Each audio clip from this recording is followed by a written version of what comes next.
হায়রে, এই গ্রামে কয়েকদিন ধরেই বাঘের উৎপাত ভীষণ বেড়ে গেছে। সারাদিন খেটে খেটে কত কষ্ট করে আমি এই ছোট্ট মুরগিগুলো বড় করেছি।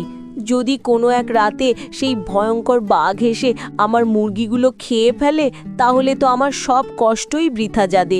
আহারে, পরের দিন সকালে আমার হঠাৎই মনটা দেখি কেঁপে সেই ওঠে। ভয়ঙ্কর বাঘটা আমার বাড়ির সামনের পথ দিয়ে হেঁটে যাচ্ছে।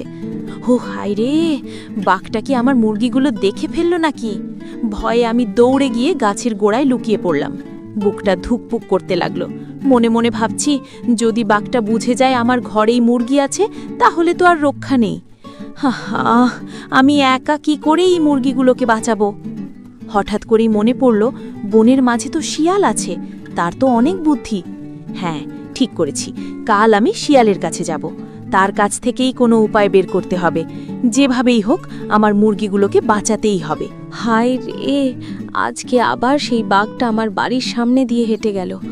কল্পনাই করতে পারছি না, যদি ও আমার মুরগিগুলো দেখেই খেয়ে ফেলে, আমি একা কিছু করতে পারবো না। হ্যাঁ, শিয়াল মামার কাছে গেলে হয়তো কিছু বুদ্ধি ও পরামর্শ পাবো, ওটাই একমাত্র উপায়।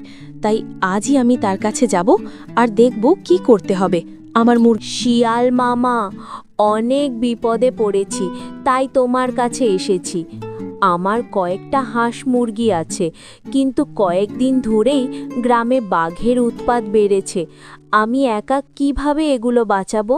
তুমি আমাকে কিছু পরামর্শ দাও। বুঝতে পারছি, চিন্তা করো না গাধা ভাই, তুমি ঠিক জায়গায় এসেছো। ঠিক আছে, শোনো, তুমি কাল বাড়িতে থাকো না, কোথাও চলে যাবে। আমি নিজেই এসে তোমার বাড়ির মুরগিগুলো পাহারা দেব। তুমি থাকলে বরং ঝামেলা বাড়বে, কে জানে কি হতে পারে। এসব আমি একাই সামাল দিতে পারবো। তুমি শুধু আমার কথা মতো কাজ করো। তাই না মামা? তাহলে তো আমার খুব উপকার হবে। আমি তোমার উপর পুরো ভরসা রাখছি। ঠিক আছে, কাল আমি বাড়িতে থাকবো না, তুমি নিশ্চিন্ত থাকো। আজ রাত থেকেই আমি তোমার বাড়ির মুরগি পাহারা দেব। চালাক শিয়াল একা গাধার বাড়ির দিকে রওনা দেয়। ওহো, কতগুলো মুরগি!